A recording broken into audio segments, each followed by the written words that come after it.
Niroxley here for Tack Shack TV. At least it's a bit warmer this afternoon. I'm here with Paul and Uji. Also, you might hear some squeaking of balls. Hi, Paul. Hi, Lynette. Hello, viewers. Maybe let me just start. If you haven't subscribed to the channel, please do so. We're very close to our 1,000 mark. Yeah, Our target to start at least with 1,000. Appreciate it if you haven't subscribed to subscribe, please. Paul, over to you. Okay, so I'm going to talk about a couple of things today. I want to follow on from last week's talk about the importance of the 2A ruling in the States, the Supreme ruling in the States. There's been some further developments on that, which is even more interesting. I want to talk a little bit about that, and I want to do some housekeeping also. And then we wanted to talk about the impact of the potential impact that load shedding is having on our domestic security situation here. So let's try and cover those.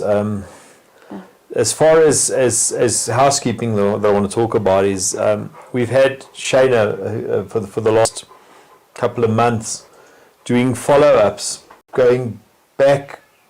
Every month she does follow-up. She does individual follow-ups. You might remember before we used to do that Gorillagram thing where we Monkey Mail. It's called. Monkey Mail. Mailchimp. Okay. Yes, we would send out Mailchimp at the end of every month. We'd send it out to remind people who haven't, or to give a bit of a news and to remind people who hadn't to resubscribe to pay their dues.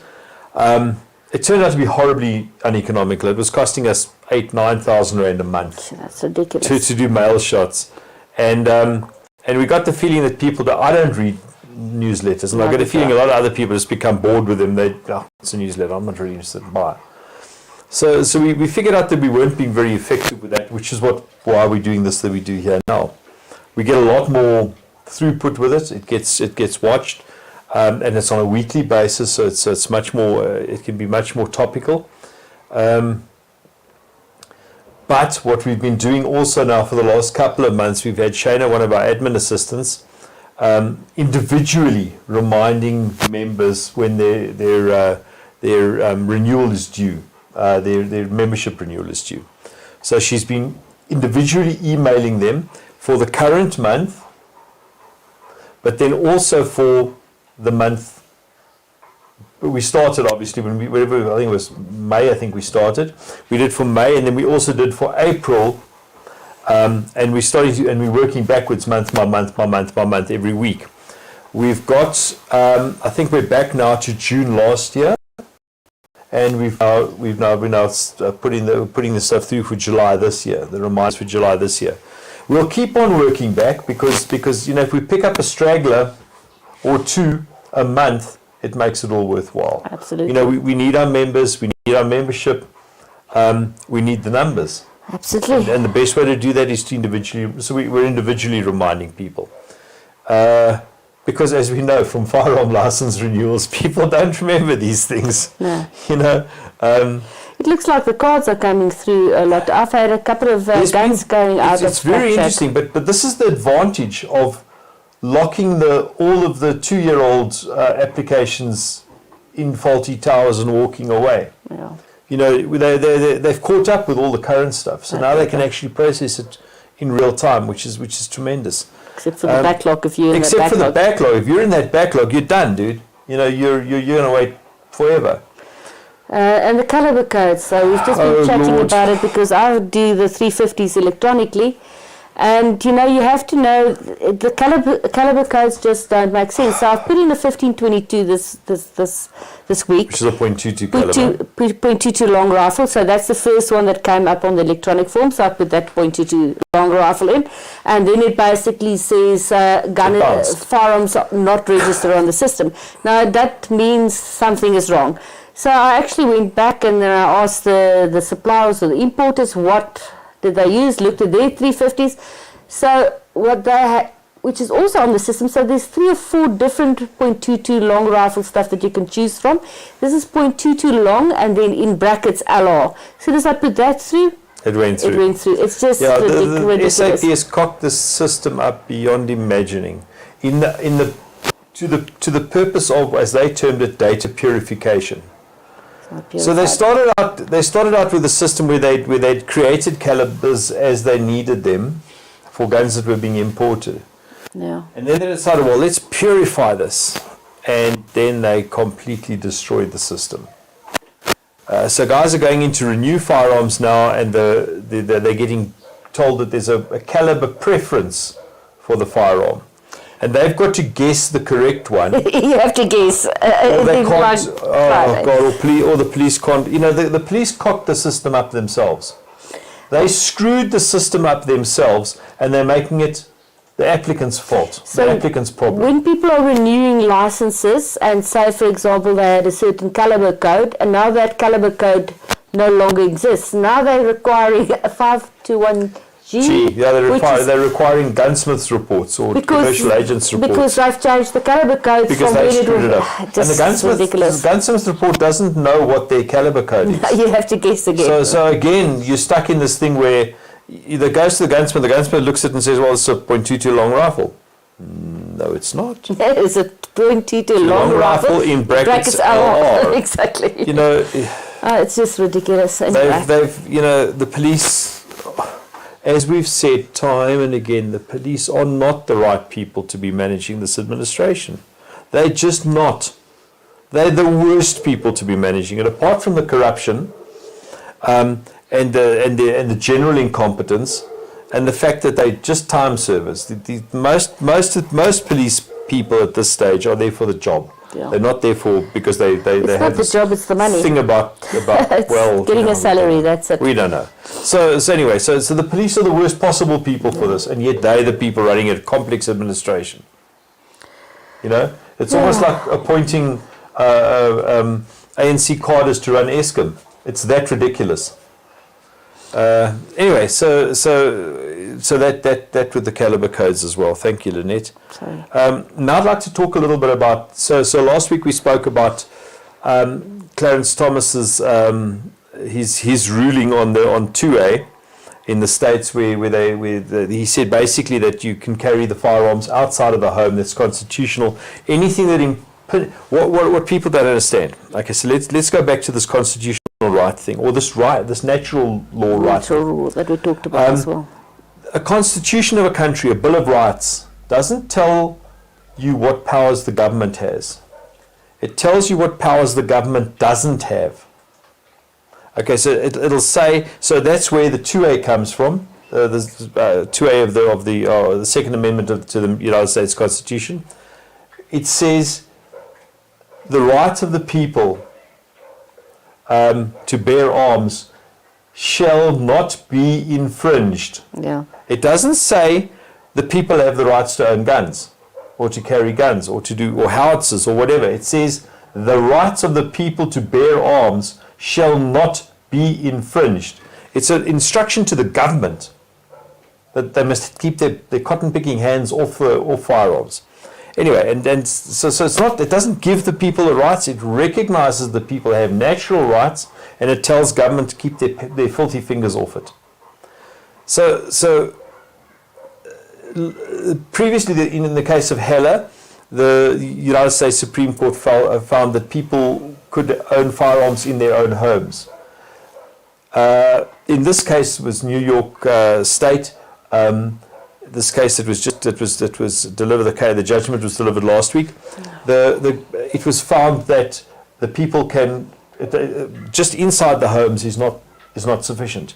People can carry without undue infringement. Now that doesn't mean people are going to go running around madly, because bound up in that is people that aren't allowed to own firearms, to buy firearms, are people with criminal records, people with protection orders again, exactly the same as in South Africa. Crazy people, nutsos, whack jobs. Now, they've not been doing a good job in the States with that. Well, you see, so this is the problem. So the problem in the States is a people problem. The AR-15 was invented in the 1950s or the 1960s. Okay? The AR-15's been around forever. It's been around for 60 years. Okay, so the problem is not, but mass shootings only started in the 70s, in the 80s. So why? What happened? If people had access to this firepower, why wasn't it a problem then? It's not a gun problem, it's a people problem.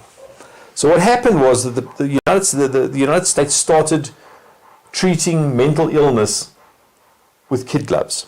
You couldn't say somebody was barking mad. Stop it, Paul. It's... Sorry. No, but you saw. I mean, have you seen people of Walmart? For heaven's sakes. Yeah. Those people are loony. Yeah, sorry, yes. No, really. No. They're barking mad.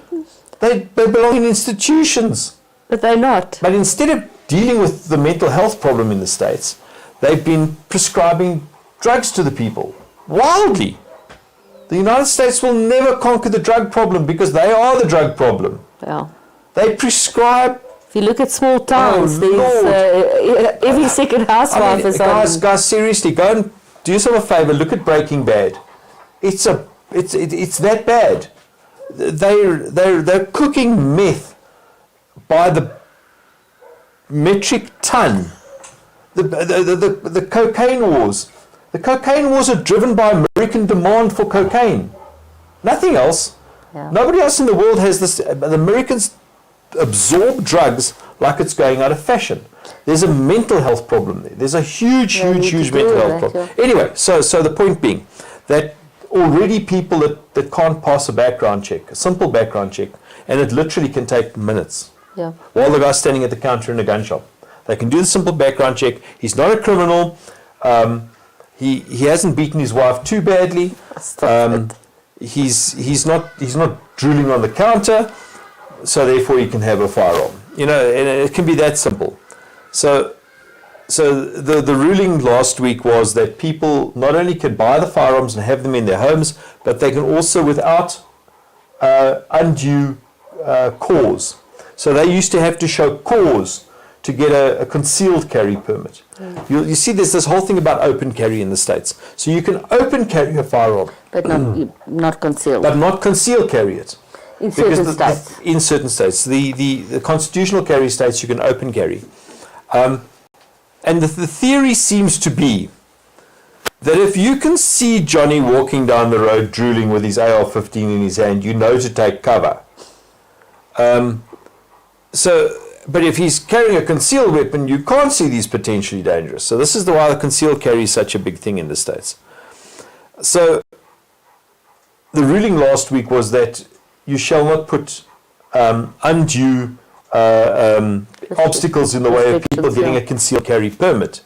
So you can't prevent people. You can't say, but the guy has to be an Olympic athlete and he has to, which is what some of the states were doing. In New Jersey, for instance. You mentioned that this week or something because we went and visited some friends. We stayed with friends in New Jersey a couple of years ago. And I walked into gun shops there and I would like to touch that. Let me have a look at that, please. No, where's your permit? The guy behind the counter looks at me. He says, no. Where's your permit? Sorry? I'm not buying it. You need a state permit to look at to touch a gun in a gun shop. I mean, how loony is that? That makes the South African firearms control regime look perfectly lucid. Yeah. It's so anyway. So they and there's so now this week there's been 3 follow-up rulings from that. The United States Supreme yesterday sent back 3 cases to the state courts to decide. One was the Californian magazine rule. So the 10 rounds limit. 10 round magazine, that ridiculous damned rule. That's where RDPA gets that 10+1 rule stuff. Madness. Yeah. The other was it was an assault weapons clause in New Jersey, I think it was. Yeah, it was New Jersey. You did mention something. So New Jersey was sent back. California was sent back. Damn, and I can't remember that one. Connecticut, maybe.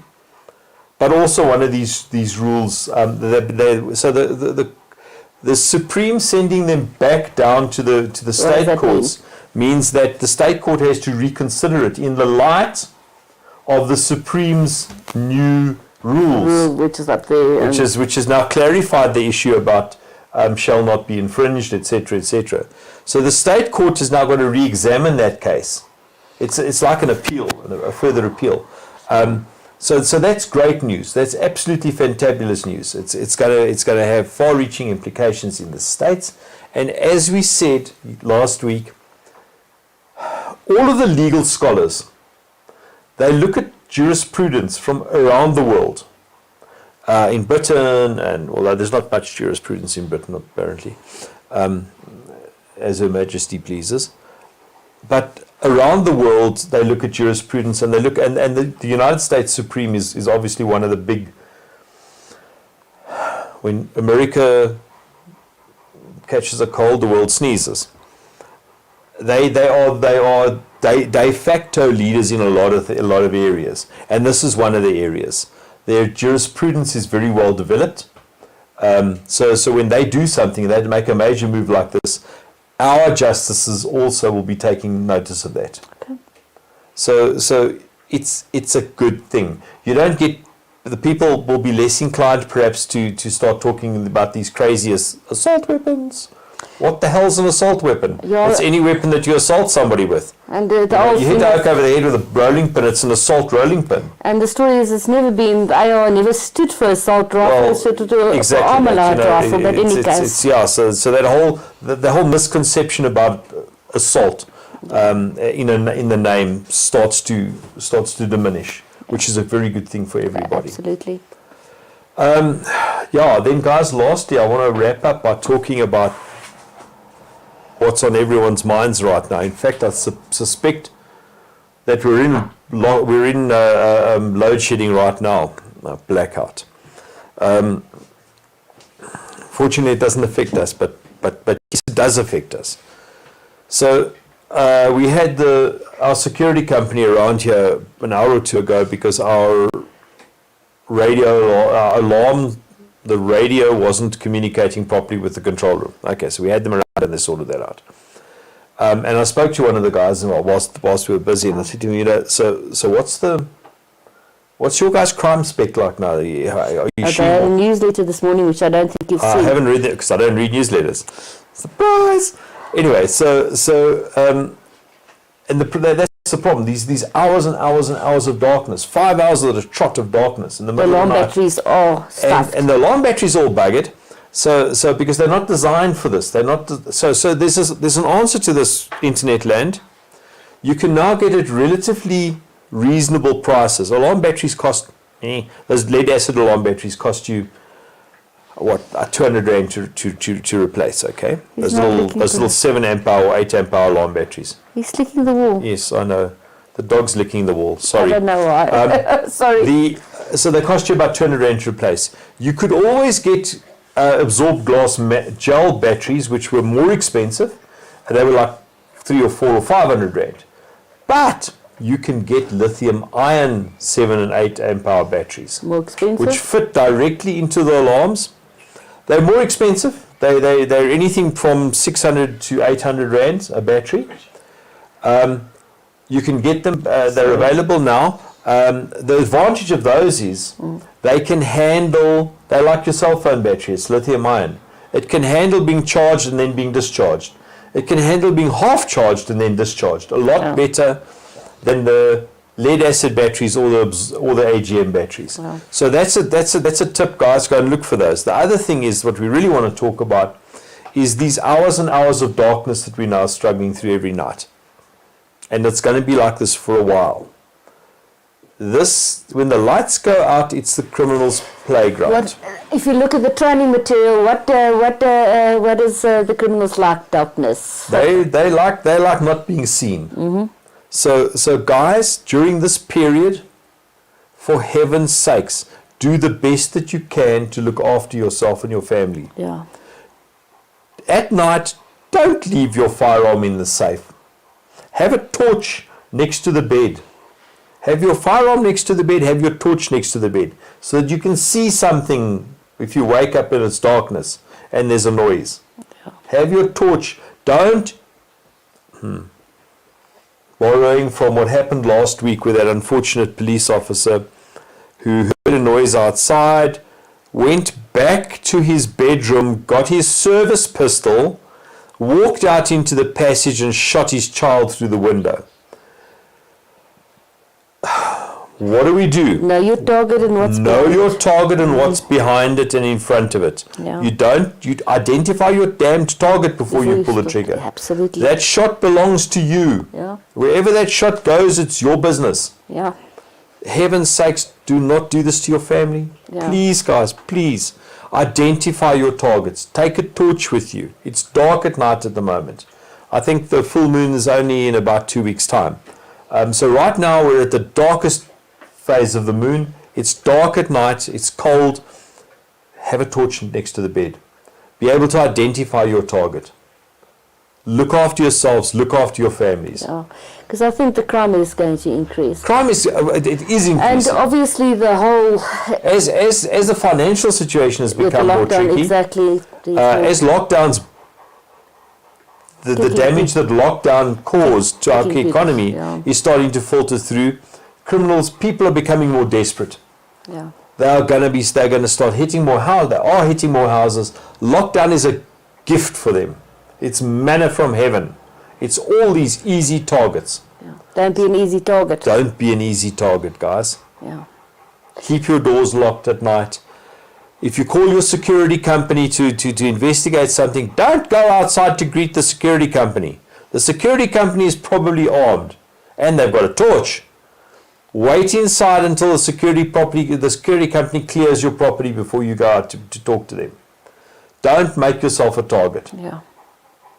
That's all I've got to say for today, guys. Anyway, thank you very much. And there will be some Girls on Fire projects that hopefully are coming up. Lots is happening in August. I will speak about it. There's a big ladies' day at the Sofeng Pub and Restaurant in Soweto, which is coming, I think it's the 9th of August, which is, I think, Women's Day. I will put some details out. Come and join us. Yeah. Great, guys. Thanks Have a great weekend. It'll be better. Won't be that cold. Yeah, hopefully. Cheers. Be good. Bye. Bye. Scrappy, the Land Rover has lots of friends. Come play with us, the fun never ends. We're gun buddies, we learn gun safety. It's fun and easy, just like 1, 2, 3. If you see a gun, you shouldn't be afraid. You're a gun buddy and you'll be okay. So gun buddies, what does Scrappy say? Stop, don't touch, call a parent, walk away. Someone has a gun they keep in their room. Don't touch it or it will go boom. Scrappy knows what's best, so listen girls and boys. Guns are not bad, but guns are not toys. If you see a gun, you shouldn't be afraid. You're a gun buddy and you'll be okay. So gun buddies, what does Scrappy say? Stop, don't touch, call a parent, walk away. A friend invites you to come and play. He tells you to touch a gun. No, that's not okay. Scrappy knows what's best, so listen girls and boys. Guns are not bad, but guns are not toys. If you see a gun, you shouldn't be afraid. You're a gun buddy and you'll be okay. So gun buddies, what does Scrappy say? Stop, don't touch, call a parent, walk away. If you see a gun, you shouldn't be afraid. You're a gun buddy and you'll be okay. So gun buddies, what does Scrappy say? Stop, don't touch, call a parent, walk